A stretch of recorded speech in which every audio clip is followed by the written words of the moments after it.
In today's video, I'm going to ask the biggest question: what is the ideal soil for a Walstad method aquarium? But more importantly, for the first time, I'm going to explain why and debunk the biggest myth in the Walstad aquarium hobby. Most people assume that it's the soil that's releasing the nutrients that's feeding the plants over months and years. That's the idea everywhere on forums, in groups, in videos, in comment sections, in articles. It all goes back to that. But that's not really how the soil works. Everything that is in the soil, most of it's released within the first 6 to 8 weeks. That's in the book. And that is the number one reason why Walstad method tanks fail before they ever manage to stabilise. People tend to assume that the tanks have failed because either they think that the soil that they've used is too rich, or they think there isn't enough nutrients in the soil to keep the plants alive. But that isn't the case. The problem is, in the first 6 to 8 weeks, the soil releases too much nutrients too fast, and we need to keep on top of water changes to pull them excess nutrients out and balance the aquarium.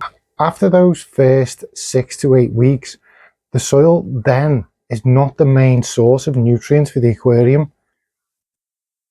It supports the nutrients, but it's not the main source of plant food going into the aquarium. The long-term plant food in a Walstad method system comes from the fish food.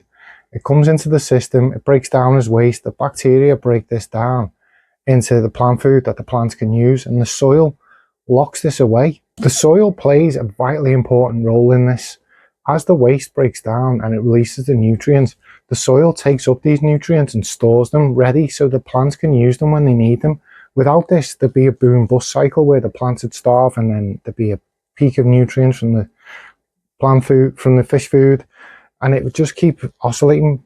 It'd keep going up and down between boom bust cycles of loads of nutrients and none.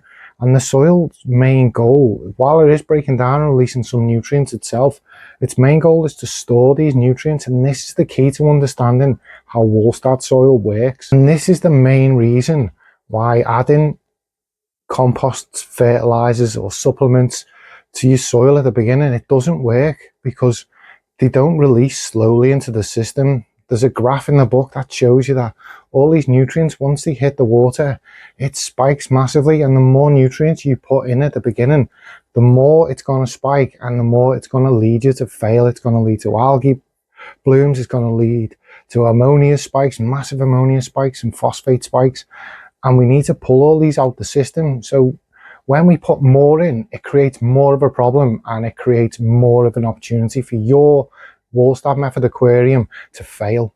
So the soil that Diana Walstad actually recommends is Miracle-Gro organic potting soil. And Dustin from Dustin's Fish Tanks recommends the same Miracle-Gro organic potting soil.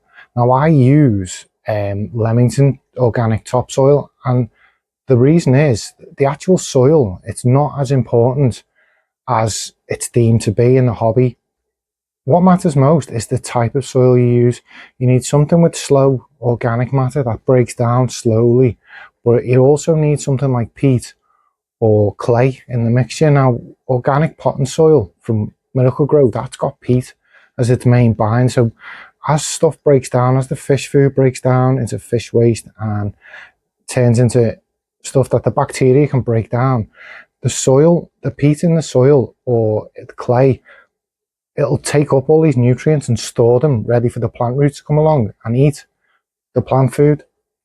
That's why this method is fundamentally different from aquariums where you're liquid dosing, because there's no spikes when you're dosing. It takes it all up and stores it at the roots, and rather than the plants taking it through the leaves and the stems, it takes it up through the roots. So it gives it a slower, more nutritious way of feeding, rather than the boom busts and deficiencies and then massive growth deficiencies. It steadies and releases these nutrients slowly. And once we understand that's what the soil's for, then we can start thinking about how we set up our Walstad method aquarium in a completely different way. Then the question becomes not what's the best soil that releases nutrients. It then becomes the question of what's the best soil I can use that take up these nutrients, this fish food, this fish waste, this plant food, and store it until the plant roots are ready to take it up and use it as plant food. That's the most important thing that we need to understand.